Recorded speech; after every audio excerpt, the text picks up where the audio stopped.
happen if all the terms are met. So can you tell us what the conditions are? What are the conditions? Based on the last meeting, I heard that happened. It turned out pretty bad. Okay. So I want something contained. We'd have maybe one camera, a mediator, not to just let them do what they do, and someone to sit and just listen. And when it's over, perhaps interview each participant there and say, you know, what did you get out of it? And then, you know, everybody got what they wanted. I wanted to get that out of the way because that's the newest piece of information in this, is at the meeting, because there are two families here who have been saying that their daughters are being held hostage. You've reached out to one family. The other family, well, you've reached out to both. The other family you're trying to get in touch with to arrange a meeting as well. I'll get in touch with them tomorrow. Okay. He's facing 10 charges of aggravated criminal sexual abuse. It's after 2 decades, Daryl, of constant accusations. These women are lying? I'm not calling anybody a liar. What I would say is to those people who have brought the facts, their attorneys, present your facts, and Mr. Kelly will have his day in court. Now, if I was a judge, me personally, and I thought a guy was a known pedophile over the last 30 years, why is probation even on the table? If this guy is a known pedophile, if he's holding these people hostage, why have the doors be kicked in? Well, I mean, I think that's a legal process. I don't think that speaks to guilt or innocence. I'm not saying that. I'm just saying if a judge over these years thought that this is what it was, you got enough to indict, just have zero bond. Yeah. Well, speaking of that, he couldn't come up with $161,000 in child support, $100,000 in bail money, and the rest.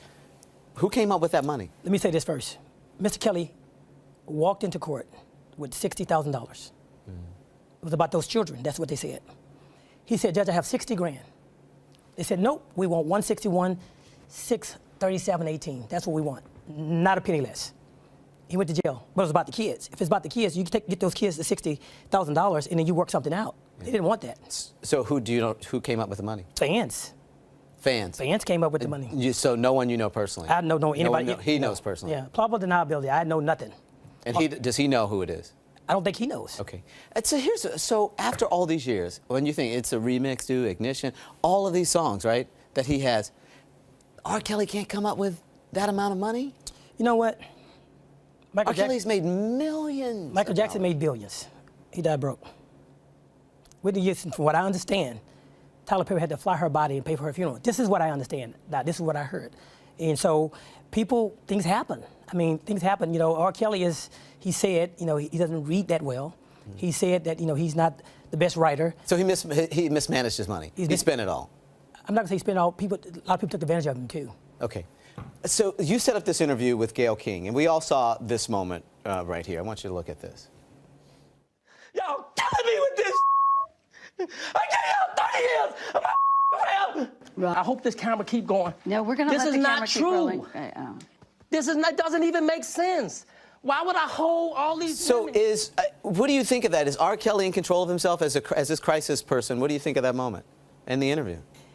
If I was facing 7 years in the state penitentiary, I'm not going to say I would act like that, but I mean, how do you act when you're going to spend the rest of your life in prison? I thought it was a real moment. Do you think that helped him? Well, you know what? We'll see. At the end of the day, people are going to judge whatever they think anyway. I think the interview needed to happen. I really do believe it. And I think there are several things that happened that followed after that. So yes, I think it did help him. I don't think the emotions are going so high, but I think he was being himself. I think most people are worried, like they think, gosh, what is going on? I'm just being honest. I'm not judging either way. But if I look at that, I'm going to say, man, R. Kelly. Whew. And if you're close to him, you got to be worried about him. I'm not worried. I'm a crisis management expert. That's what I do. And so my job is to help my client navigate from point A to point Z, to help him understand what is happening. Again, we have to let the facts take us where we go. And right now, you know what, I'm not really sure. I'm hearing a lot of stuff. So can I ask you, the Illinois State's Attorney's Office says that there has video evidence of R. Kelly and an underage girl, and there are people who insist it's R. Kelly on the tape and the girl.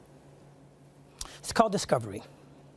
If you have the tape, release the tape, and bring it out. If it's the girl that you say it is, then why is he walking around? Why was there a bond?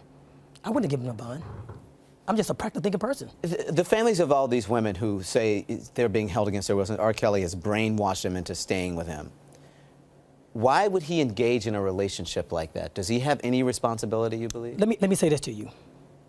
I've been with Mr. Kelly for 3 weeks, 6 hours a day. I have a key swab. I can walk into his apartment when I get ready. I take his phone at will. I go through his phone. I'm with him. Half the time, he's not even there. He's playing basketball or at the cigar lounge, things that he likes to do to calm his mind. Those young ladies come freely. I'm there. So, Daryl, you said you've been with him for 3 weeks. He's my client. So he's my client. What I'm saying to you is, this has been going on since the 90s. It's almost 3 decades. I can't speak on what the 90s. I'm telling you right now what I'm dealing with. The accusations. The accusations is that these 2 young ladies in the home with him now are brainwashed, being held hostage, not being fed, in some black room, being told what to say. I've been there and have not seen that.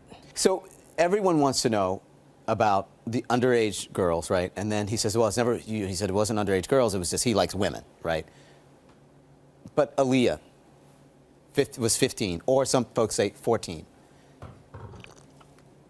He never addresses that. You don't address that. I don't know Aaliyah. I wasn't around. I can't speak on something that I don't know nothing about. There's never been any criminal charges brought up him against Aaliyah. I've heard a whole lot of things.